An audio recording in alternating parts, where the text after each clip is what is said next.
Imagine you could step inside the minds of Canada's healthcare leaders, glimpse their greatest fears, strongest drivers, and what makes them tick. Welcome to Healthcare Changemakers, a podcast where we talk to leaders about the joys and challenges of driving change and working with partners to create the safest healthcare system. Welcome to Healthcare Changemakers. I'm Ellen Gardner with Philip D'Souza. Today we're speaking with Dr. Lisa Calder, CEO of the Canadian Medical Protective Association, known as the CMPA. She stepped into the role in August last year and is the CMPA's first female CEO. Dr. Calder studied medicine at the University of Western Ontario and did an emergency medicine residency at the University of Ottawa. She spent more than a decade practicing as an emergency physician before joining the CMPA in 2015 as the Director of Medical Care Analytics. When COVID-19 hit, Dr. Calder and her leadership team moved quickly, using a variety of tools to support their physician members during this tumultuous year. She credits her own experience as an emergency physician for teaching her disaster training and how to live with unpredictability. Today, Dr. Calder says the mission of the CMPA has never been more important: to protect the professional integrity of physicians and promote the safety of medical care. We spoke to Dr. Calder in December at her home in Ottawa. Well, welcome, Dr. Calder. Great to have you on Healthcare Changemakers. Thank you so much for having me today. I'm looking forward to this. Dr. Calder, you stepped into your position of CEO at the CMPA in August in the midst of the pandemic. How did you prepare yourself for working in an atmosphere of heightened caution and anxiety? I think that, one of the things that has served me so well as CEO is actually my training in emergency medicine. In emergency medicine, we are trained to be prepared for the unexpected. We are trained to anticipate worst case scenarios. And we actually also do a fair bit of disaster training.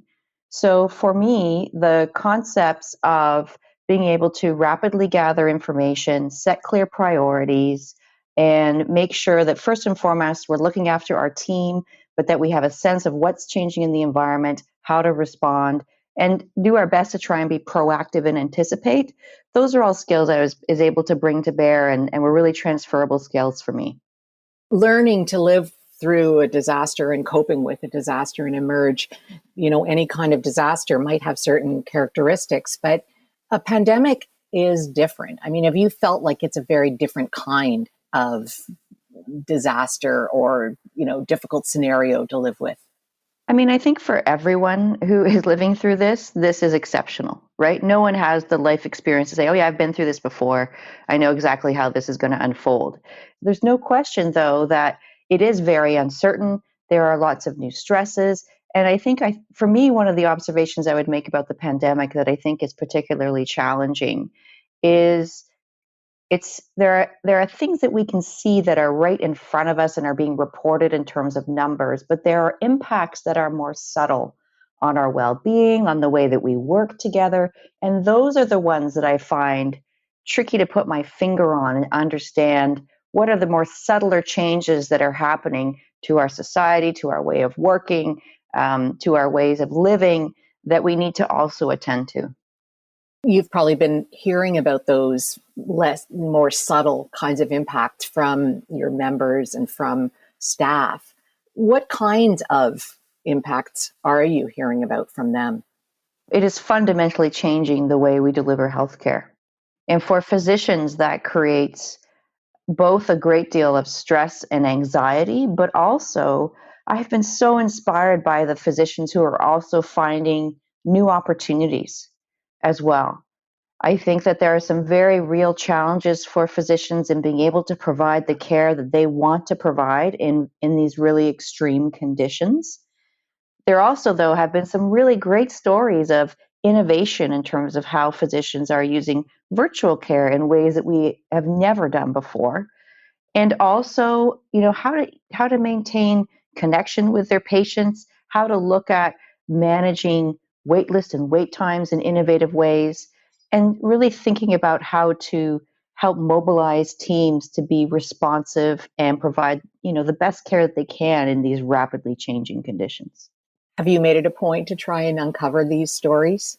Absolutely. And I think that one of our really key roles at the CMPA is to really listen to our members. And I have the opportunity to connect with our members in so many different ways. And, at the CMPA, we have a telephone line which is available to our membership, and we receive, up to 200 calls a day of our physicians asking for advice. And that has been a very valuable source of information and data for us to understand what are the concerns foremost in the minds of our physician members. And you also mentioned our staff in that first question, and there's no question that our staff at the CMPA are being impacted by the pandemic, as many people are. And I have definitely heard stories of our staff in terms of how they are experiencing the stresses of the pandemic. And the one thing that I think has been really heartening are the number of employees who have told me how well supported they feel by the CMPA during this time of uncertainty, which has been really encouraging and very much our goal. A big part of your mission is helping physicians reduce their risk. So has that changed a lot since COVID-19? You're absolutely right. It's our prime mission is to protect the professional integrity of physicians and promote the safety of medical care. And for our membership, it's never more important than now. And I think our physicians really, it really helps them to know the CMPA is there for them and we have their back. And one of the things that we did that was really, I know, appreciated by the membership was we created a COVID-19 hub on our website, which posted a lot of the most frequently asked questions that we were receiving to address a lot of the concerns physicians had about what was happening both early and subsequently in the pandemic. So we have had questions around, what do we do about accessing personal protective equipment for ourselves and our staff? What do we do about flu vaccinations during, the most recent second wave of the pandemic, and making sure that we can provide flu vaccinations to our patients? How do we handle challenges with providing care in long-term care homes? So those are all the types of questions our membership are asking us. And what we did, which was new for us, was we really took those questions and reflected them back to our membership in a way that was easy for them to access. The CMPA is noted for having strong medical legal data. How is this data used? Yeah, we do have actually the largest physician medical legal database in the world, and we use these data in many ways. First and foremost, we use these data to manage cases as they come through for our members. But I mentioned the advice calls that we receive on a daily basis. This is a very rich data source for us to really keep an eye on emerging trends and concerns that are topmost of mind for our physician membership when it comes to medical legal issues or patient safety issues. So we regularly look at those data and use some innovative analytic techniques to pull out some signals from all of those calls that we receive. We also then use our case data to be able to inform all of the products that we create to help physicians manage their medical legal risk. And this extends from articles we write and post on our website, articles that we write and publish in our Perspective magazine, education sessions that we used to provide in person, but that we are now rapidly pivoting to provide virtually. We do podcasts. We also have infographics that we are issuing via social media. We present abstracts and we publish manuscripts in peer-reviewed journals. We also have opened a member data request service where physicians can ask us a question, a research question or a question related to an educational presentation. And if we have the information and the resources to answer it, we will share an analytic report with our members so that they can actually access some of the data that we have. Are there any limitations to using medical legal data? And do you think there are any ways it could be improved? I'm very passionate about looking at how we can leverage our use of medical legal data to improve the safety of medical care in Canada. And I think there is tons of opportunity there. But as a researcher, it is always really important to understand the nature of the data and the limitations inherent in it. And in this instance, the challenges that we have are that this is not a comprehensive sample of all the patient safety, incidents that are happening across Canada. It really is a tip of the iceberg type of sample. What's interesting, though, is at first, when it first came to the CMPA, I wasn't sure how representative the medical legal data would be of patient safety issues. But when you look at what's reported in the literature and what we see in our medical legal files, there's actually very close alignment there. But the other limitation is that we're always, when we look at medical legal data, looking back in time, trying to reconstruct events that occurred. And so we're limited by what's actually documented. And that's a significant limitation because we know that a lot happens in the moment when physicians are making critical decisions that does not get documented. And so what that means is that we can try and draw lessons learned based on what we read through the record, but it doesn't substitute for really understanding what was going on in that physician's mind in the moment and helping support strengthen decision making the next time around. How do you change that, or how do you actually develop an understanding of what physicians are thinking and how you're helping them in terms of reducing harm and costs? One of the things, again, as a researcher that I always really valued was looking for multiple sources of data and triangulating what you're seeing, right? So we'll see certain signals in medical legal data. For example, to say that physicians are challenged with the informed consent process of head of surgery. Sometimes that can be very challenging when you're working in a resource restricted environment. So we note themes around communication related to informed consent.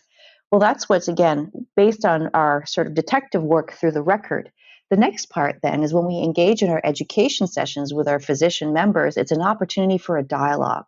So we can say to them, hey, here's an example of a case we've seen where it was clear the physician was challenged with this informed consent discussion. Have you ever seen this? And if so, how have you ever approached that? And what do you find works?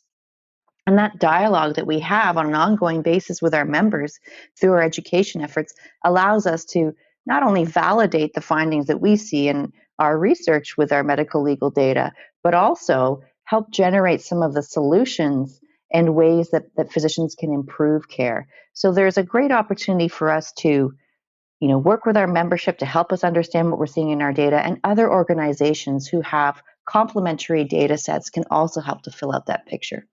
I think we've recognized that communication has fundamentally changed since COVID, and that there's really more awareness of being compassionate, being transparent, being open. So, or maybe you can tell me one or two things that you've changed or are working on changing in the way CMPA communicates with its members. What I have seen, and I agree with you that I've seen this amongst other medical organizations, and I've been proud to see this through the CMPA, and I give a lot of credit to the leadership in our communications team as well, which is that a lot of organizations in the past, sometimes, and I'm, as a physician, I belong to a number of organizations. I receive communications from different organizations. Sometimes the communication was pretty formal and pretty corporate and dry.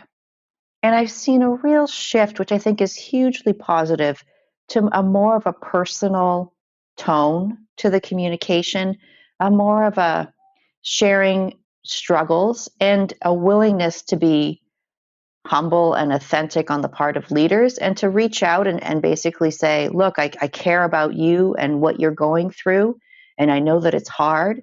And that personal aspect to how we communicate with our members, I think, is tremendously important. It's interesting, and in myself, in my own network of physicians who I know personally, people who perhaps in the past were either someone you saw as being unflappable, or someone who you felt even was perhaps a bit jaded or cynical. All of these folks are vulnerable and they're expressing it. And I think that there is a silver lining there, because if we are willing to share our vulnerability, there actually is a strength and courage in that. And I think that it does break down some barriers between people when they're trying to communicate, share how they feel, and support each other. So that, and I hadn't really thought about it that way before, but I do see that if we are able to be more vulnerable with each other and support each other better, it might actually help us communicate better, and for physicians to communicate with each other better and with their colleagues better and with patients too. We understand that you recently started a listening and learning tour with each of these CMPA departments. What are some of the questions you're asking? This is something I'm really excited about, and it's such a unique opportunity and a great opportunity. And I'm the first virtual CEO of the CMPA. Since as you pointed out, I started at the end of August, and so and in my head, I had envisioned that I would be able to walk around the building and meet people and talk to them, and obviously that's not possible since we're all working from home. So we launched this virtual CEO listening and learning tour, and the three areas of focus for me as a CEO that I've been communicating consistently with our teams and with our membership is I'm really focusing on the three themes of we are here for you, we are going to modernize the CMPA, and we're going to do it in a collaborative way. So my questions, I actually sent a survey out to all staff ahead of time, and my questions in this tour are really along those three themes. So I want to know from employees, what does it mean when we say we are here for you? What does that translate to for you in tangible terms in your day-to-day work? And what does it mean to modernize the CMPA? Where are the opportunities there? And then lastly, how do we collaborate, especially now? We had ways of collaborating very effectively pre-pandemic. Now that we are in this and we're looking at new ways of working together, how do we collaborate? How do we effectively achieve our goals? And I just had my last stop on the listening and learning tour yesterday, and I have to say it's just been such a energizing and positive experience to hear people's enthusiasm and willingness to share their ideas and suggestions, and it really it inspires me in terms of how innovative we can be as an organization when we have so much talent and so many employees who are engaged and care about what we do and how we support our membership and how we support each other. So it's been a really fantastic experience, and I'm going to use all that information to shape our next strategic plan. Have there been any kind of standout moments or comments you've heard on the listening and learning tour? The standout items for me are, a real desire to look at what does flexible work look like now and post-pandemic. This has again been a unique opportunity for us to, first of all, discover the potential of what we can do, that it turns out we can all work from home and achieve our deliverables as an organization. But the next stage is what parts of those do we preserve and help us enhance our work, and what do we need to reconsider? So I really heard a desire on the part of a lot of employees to say, please keep the flexibility that you've brought in response to the pandemic, because we find that so helpful to manage our work-life balance. And I think in terms of the modernization theme, really exciting stuff about how do we use technology to create new ways to interact with our members. And this is anywhere from an app so that our members can access CMPA information at the bedside, at their fingertips, to what does our member portal look like, where we can actually push to them information that they need and really focus on the user experience to make that a seamless experience whenever a member wants to interact with the CMPA. Lots of exciting potential there. And then also loud and clear, and we're not alone in this. I know other organizations are struggling with this, but when it comes to collaboration, so many people are missing the informal chats. They'll walk down the hallway and seeing someone from the department saying, hey, what are you up to? Or bumping into the elevator or in the cafeteria. And we don't have any of that. And so right now, you have to schedule a meeting, or you might do a chat through one of our platforms, but it's not the same. So how do we cultivate some of those really valuable informal conversations which facilitate collaboration? And so we're going to have a close look at that. There's many advantages to working from home, but I think the lines get blurred often between personal life and work life. How have you, Lisa, maintained your own health and well-being during this time? I've been really fortunate, I think, to go through my own sort of health and wellness journey and to identify practices that I know that I need for my own wellness. And very much to what you said about the boundaries between work and life, work life and home life, those are really important for me. And I engage in a number of practices that help me preserve some of those boundaries.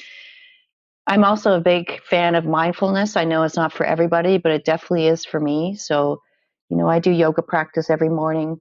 I'm fiercely protective of my lunch break every day. I need time away from my computer, and I use that time to go for a quick walk around the block and then to meditate.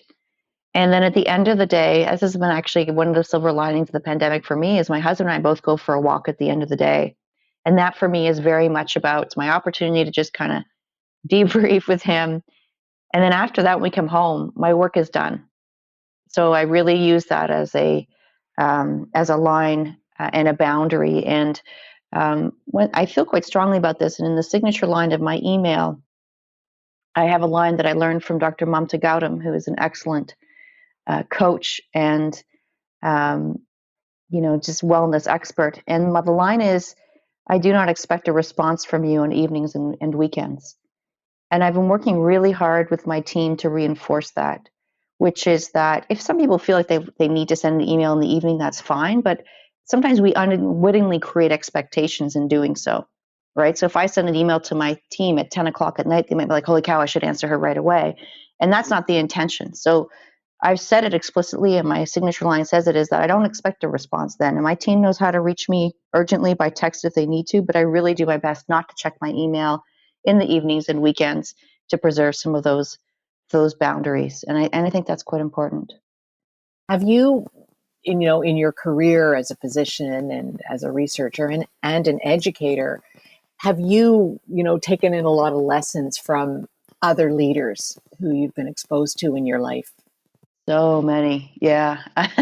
I was very lucky to be able to do a patient safety leadership fellowship. And so I did a fellowship in leadership, and I had the opportunity to, through that fellowship, pick the brains of some really preeminent thinkers and leaders in patient safety in North America. And I learned a lot about psychological safety, how it is important to establish that with teams and cultivate that. And that's something I speak about a lot as a leader. I also learned about situational awareness and the importance of that, and the mismatch in situational awareness between leaders and teams and the pitfalls that can come into play there. I've learned a lot about transparency and also about modeling. And that last point is linked to your previous question about wellness, which is that I think if we want to cultivate the next generation of leaders, we have to model a model of leadership that is appealing to other people. If people see leaders who are burning the candles at both ends and not taking care of themselves, that doesn't motivate people to say, that's what I want. So if we can find a way to create models of leadership, which is which people look at and say, that looks like, Lisa looks like she's taking care of herself and enjoying herself, and maybe I could too. I mean, I think that can be very powerful. I really appreciated your points, Dr. Calder, on the leadership lesson on vulnerabilities. I really appreciate that. And I also appreciated your point about, how our staff are not able to have those moments of serendipity walking around the office. And I know we at HEROC have struggled, I've been trying to find ways to make those happen. And we've introduced something called like the collision chats, where we pair up staff randomly and they meet up for like 5-10 minutes. And that's just a way of having those kind of hallway conversations online if possible. I love that idea, Philip. Like and I'd read about, and I've been pitching that as well to our teams. Is I'd heard about the random mixer, where people sign up for it, but then you just randomly allocate them for like a 20-minute coffee break to chat. So, and I've heard some enthusiasm for that. But I love that you guys, collision chats are an awesome tag name for that. I love that idea. Yeah, and then after the chats happen, we all talk about it on our internet, saying, "Oh, who did you collide with today?" That's cool. Yeah, it's very fun and people love it, and it's also really helpful for new staff. We have onboarded a bunch of new staff during the pandemic as well, and it's important to let the new people see and feel and learn about the culture of the organization. So I totally agree with you on that point of trying to find those moments. It's very important. So I know that over the past, HIROC and CMP have a long relationship, and also more so now, as of more lately with the with Salus Global and with CMPA, SOGC, and of course HIROC. So I wanted to know, why do you and the team at CMPA value partnerships? Like, what do partnerships mean to you? One thing that is abundantly clear, and not just in COVID, prior to this, but anytime a national organization wants to advance our mission of protecting professional integrity of physicians and advancing the safety of medical care, we can't do this alone. We're one organization, and there are so many others who care about this mission, and we have overlap in terms of our goals and what we're trying to do. So, the power of the collective is huge. So anytime that we have the opportunity to partners with others who share our goals, um, is often very synergistic, and that's part, as a new CEO, that I'm really seeking more of those partnerships and more of those opportunities for us to work collaboratively with others, because I really do think that, especially when you look now, that the challenges ahead for the healthcare system are huge. And so we will need more collaborative approaches to address these. And siloing organizations, everyone kind of doing their own thing, I don't think is going to advance us where we need to be. I was wondering, Dr. Calder, about, yes, if you find that social media has been a very effective way of communicating with your physician members. I am so fortunate to have an amazing communications team at the CMPA, and they actually trained me on how to use Twitter when I first joined the CMPA, which I really appreciated, because I'll be honest, it was not an intuitive platform for me.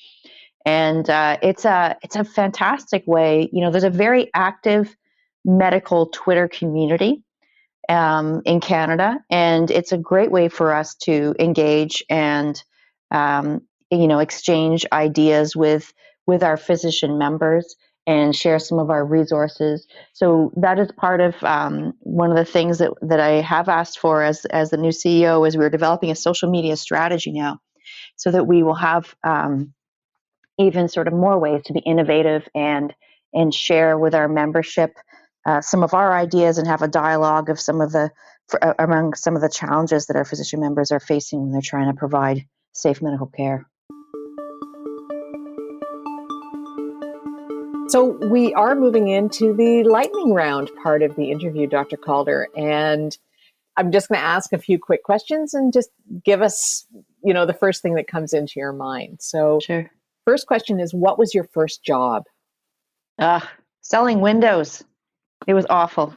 What's the last thing you do before you go to bed at night? I have a gratitude practice. So I always think of 3 things that I'm grateful for before I go to bed. Name your go-to resource for when you're stuck and you need an energy or a creative boost. I often find it really helpful to go for a walk outside. That always energizes me and clears my head, and sometimes things come to me. But also I find during meditation, sometimes things float to the surface when you actually quiet your mind and you've been banging your head against a certain problem. What's a surprising thing most people don't know about you? That's a hard one. I mean, some people know, but most people might know that I love to dance. What's one thing you've learned or a new skill you've honed in 2020? I would say recording videos of myself.